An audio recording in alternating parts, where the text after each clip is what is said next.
Empirical formula जैसे पहले भी हमने बताया था कि जी ये सिंपलेस्ट रेशो होती है जब हम किसी भी केमिकल कंपाउंड को लिखते हैं। तो उसके अंदर हम क्या बताते थे जी, एलिमेंट्स की या एटम्स की जो आपस में सिंपलेस्ट रेशो होती थी, यानी कि निस्बत किस निस्बत से वो आम मिल रहे हैं, यानी कि बहुत ही एक सादा सी निस्बत को बताते थे। तो अब हम ऐसा करेंगे कि एम्पिरिकल फार्मूला कोवलेंट कंपाउंड की और आयनिक कंपाउंड्स की देख लेते हैं।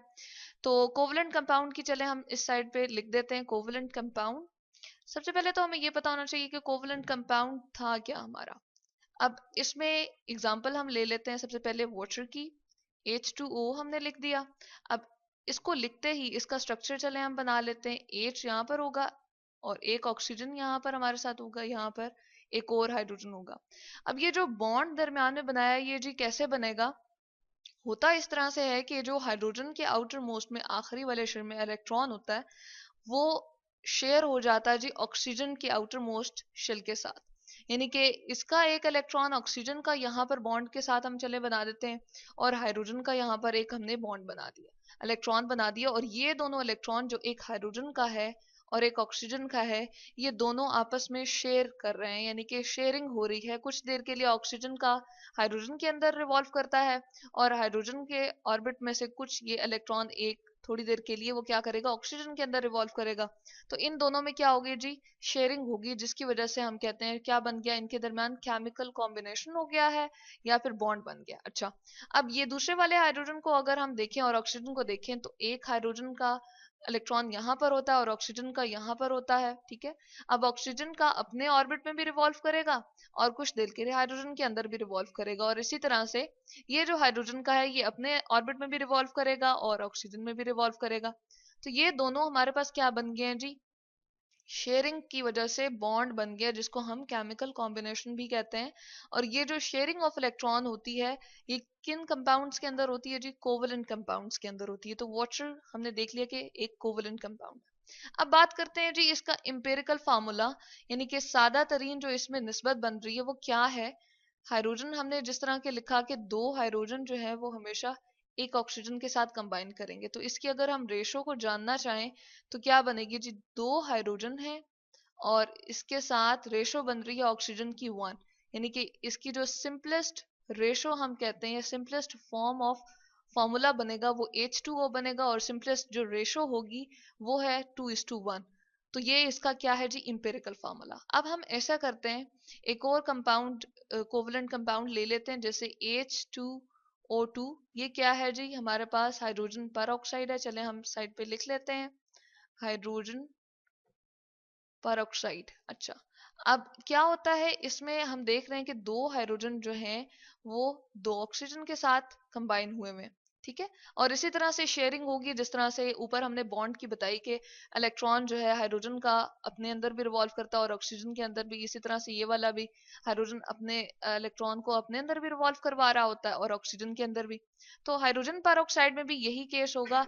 अब हम ऐसा करते हैं कि इसकी रेशो देख लेते हैं। तो हाइड्रोजन जो है वो 2 है और ऑक्सीजन भी कितना है जी, वो 2 एटम्स हैं आपके पास। यहाँ पर हाइड्रोजन के 2 एटम्स हैं।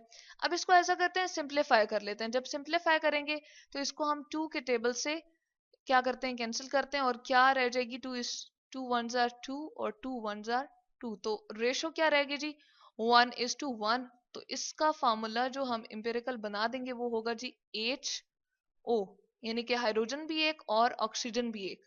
तो H2O2 जो आपके पास हाइड्रोजन पर ऑक्साइड है उसका इंपेरिकल फार्मूला हमने देख लिया कि HO है। ये भी हमारे पास कोवलेंट कंपाउंड था और ये भी हमारे पास कोवलेंट कंपाउंड था। अब हम ऐसा करते हैं कि आयनिक कंपाउंड की बात कर लेते हैं।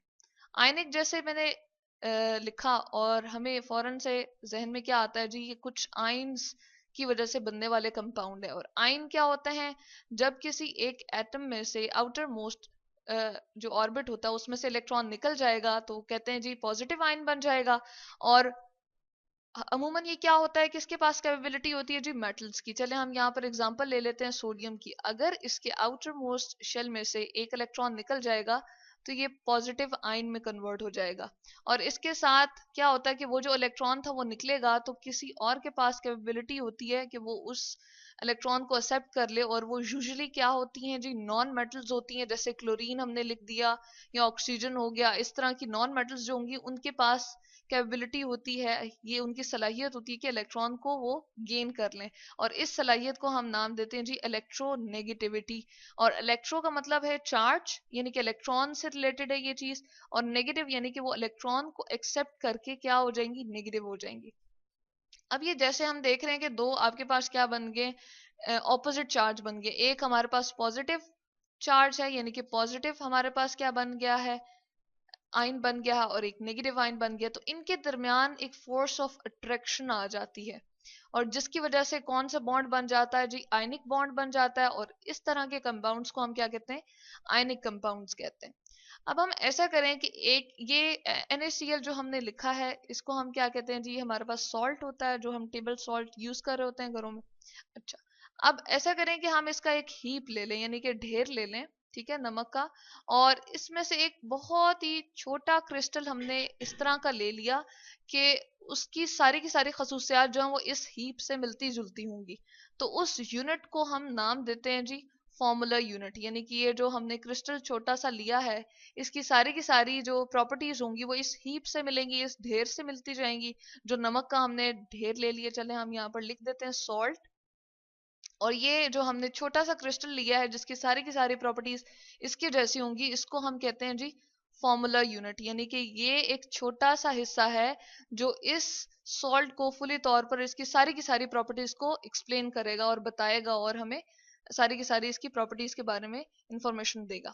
तो इस फॉर्मूला यूनिट का जो हम कहते हैं कि आपके पास फॉर्मूला होता है, वो क्या होता है जी, NaCl। फॉर्मूला यूनिट को हम लिखते हैं NaCl, और ये सारी की सारी खसूसियात बताता है इस पूरे के पूरे ढेर का। तो हम कहते हैं कि ये हमारे पास किसका आ गया है, आयनिक कंपाउंड का एम्पिरिकल फार्मूला, यानी कि इसके बाद इसकी सिंपलेस्ट रेशो और कोई नहीं बन सकती। तो हम कहते हैं ये हमारे पास एम्पिरिकल फार्मूला है जी आयनिक कंपाउंड का। तो हम यहाँ पर लिख देते हैं ये आयनिक कंपाउंड है, और ये इसका हमने क्या बना दिया, एम्पिरिकल फार्मूला बना दिया। अब इसके अलावा हम ऐसा करते हैं कि जी एक और आयनिक कंपाउंड ले लेते हैं, और वो हम ले लेते हैं, चले K2O, पोटेशियम ऑक्साइड। ठीक है, अब इसमें क्या है, पोटेशियम मेटल है और ऑक्सीजन जो है वो हमारे पास नॉन मेटल है। यूजुअली आयनिक कंपाउंड जो है वो एक मेटल और नॉन मेटल के साथ बनते हैं। ठीक है, अब पोटेशियम के पास क्या एबिलिटी है कि वो पॉजिटिव हो सकता है, इलेक्ट्रॉन को लूज कर सकता है, इसके ऑर्बिट में से इलेक्ट्रॉन निकल जाते हैं।